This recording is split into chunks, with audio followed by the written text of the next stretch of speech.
Morning and a very very happy morning. So आइए एक ही रास्ते पे फिर चलते हैं, देखने वो क्षण, महसूस करने वो क्षण जिसके लिए हम यहाँ आए हैं। सो हम किताब पढ़ रहे हैं the power of now, writer है एकार्ट टोल।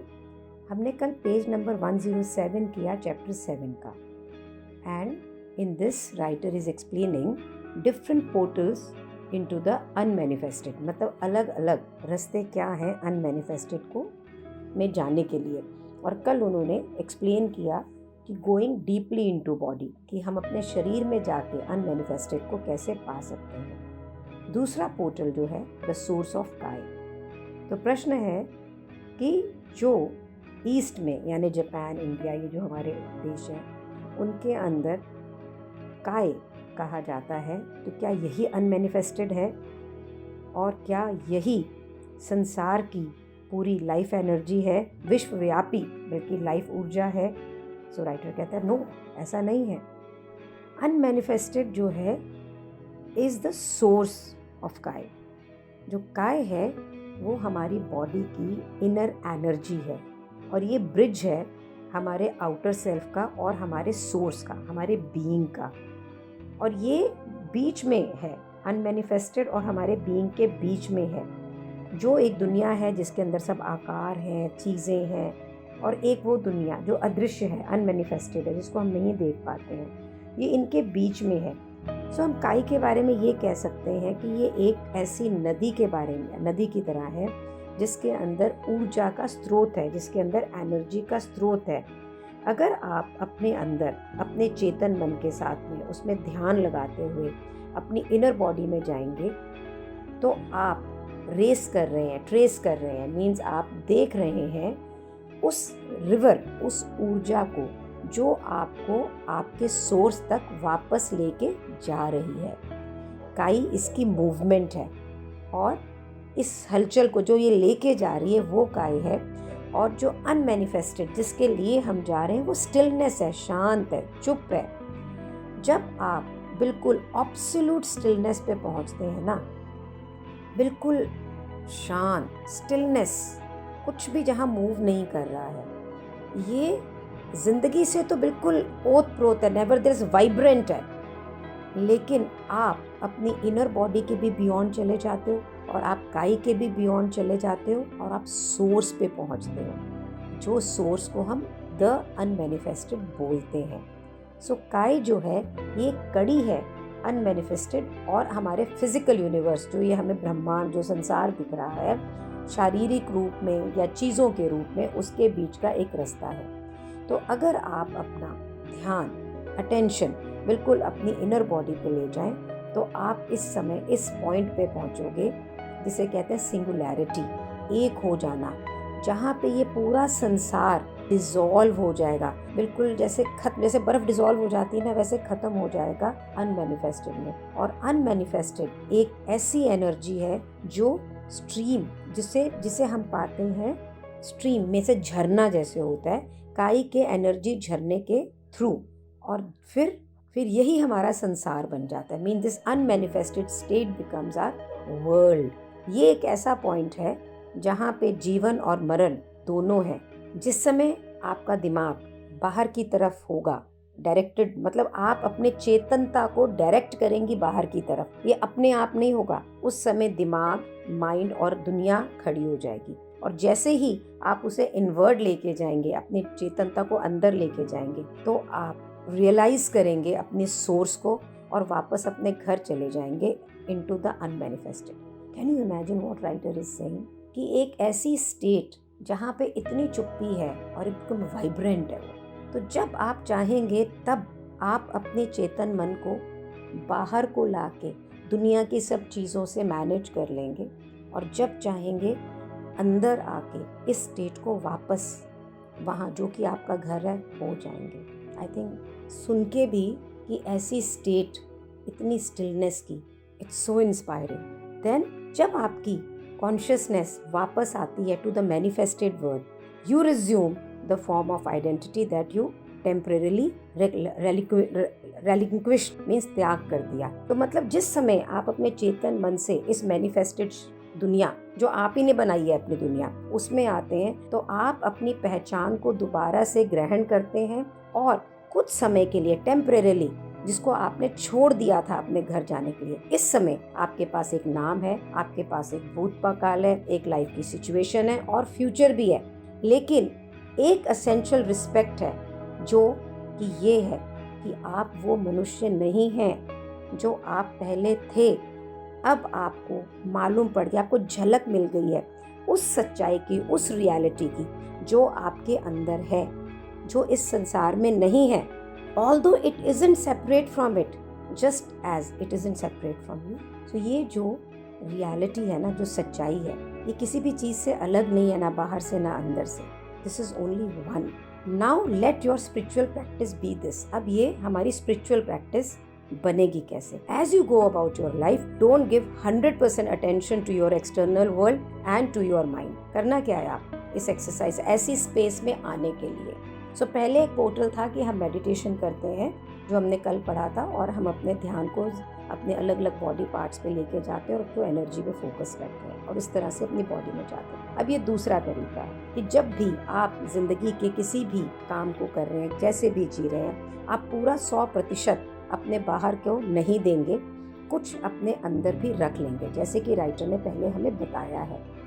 अब फील करें कि जिस समय आपकी इनर बॉडी बाहर के रोज की चीज़ों के अंदर एंगेज्ड है, करने के अंदर रिलेशनशिप है या आप किसी प्राकृतिक चीज़ों के साथ रिलेट करते हैं, तो आप उस समय अपनी स्टिलनेस को डीप इनसाइड फील करेंगे और इस दरवाजे को खुला रखेंगे।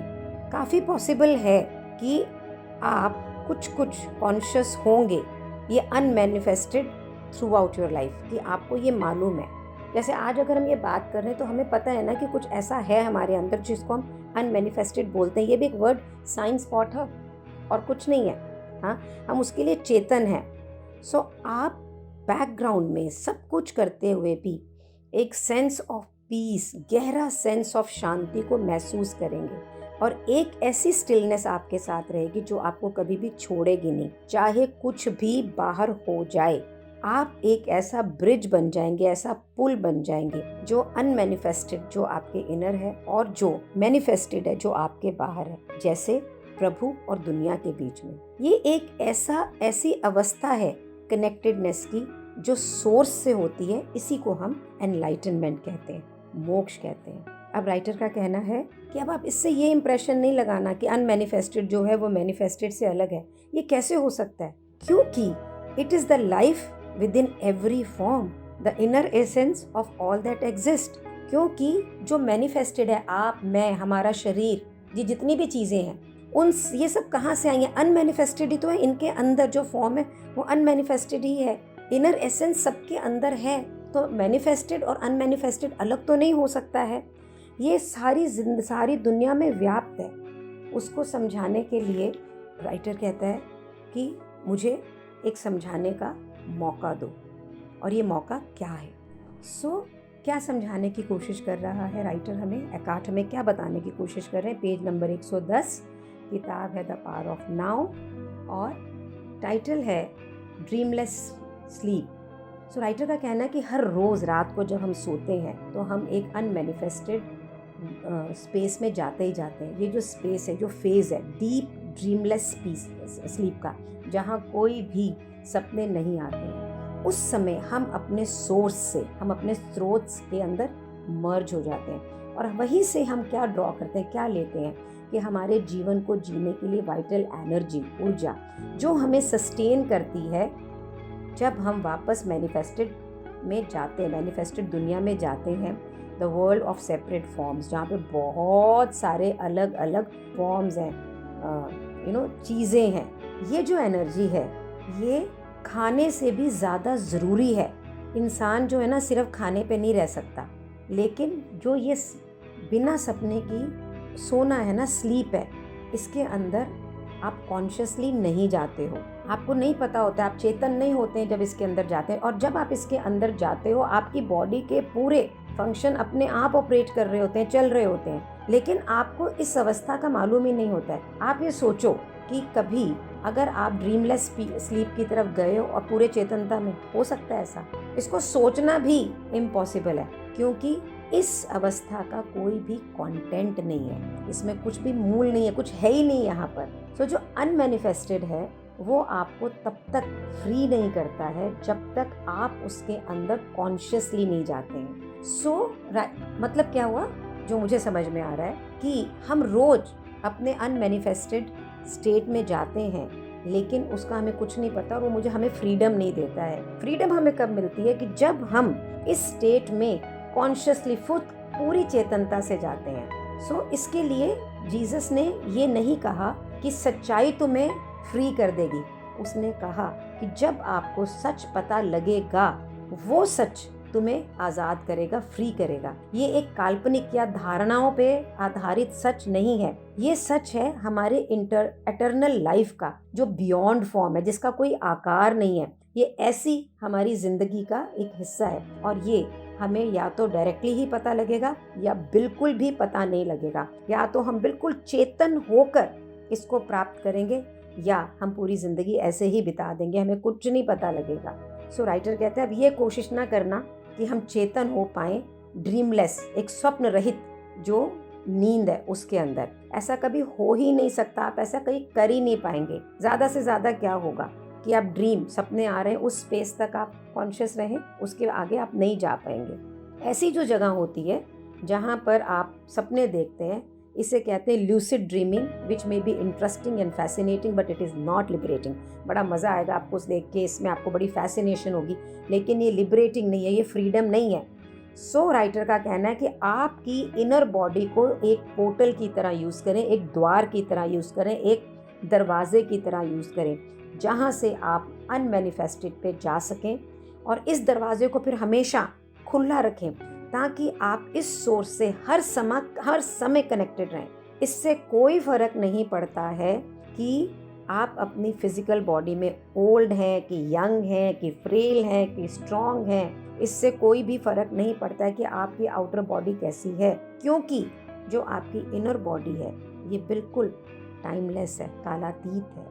There is nothing which can make it old, young, nothing. So आगे एक आर्ट फिर सजेशन करते हैं, अगर आप यहाँ पहुँच के भी अपनी इनर बॉडी को फील नहीं कर पा रहे हैं, सो आप कुछ और तरीके हैं और पोर्टल हैं जिसे आप यूज़ कर सकते हैं। कितने भी पोर्टल हों, ये सारे एक ही हैं जो आपको इनर बॉडी पर लेके जाएंगे। और वो कह रहा है मैंने इसके बारे में काफ़ी बात की है, लेकिन मैं इसको फिर एक बार दोबारा आपको एक्सप्लेन करता हूँ। इसके बारे में हम कल जानेंगे कि और दूसरे पोर्टल क्या हैं डिटेल के अंदर, जो राइटर पहले भी हमें कुछ कुछ बता चुका है। So gratitude and thank you for being in my life. आपके दरवाजे एक्सप्लेन कर रही हूँ तो मेरे दरवाजे भी खुल रहे हैं, एंड ये तभी हो रहा है क्योंकि आप मेरे साथ इस दरवाजे पे खड़े हैं। हमारी कलेक्टिव एनर्जी ही इसे क्रिएट कर रही है। Thank you so much for being in my life.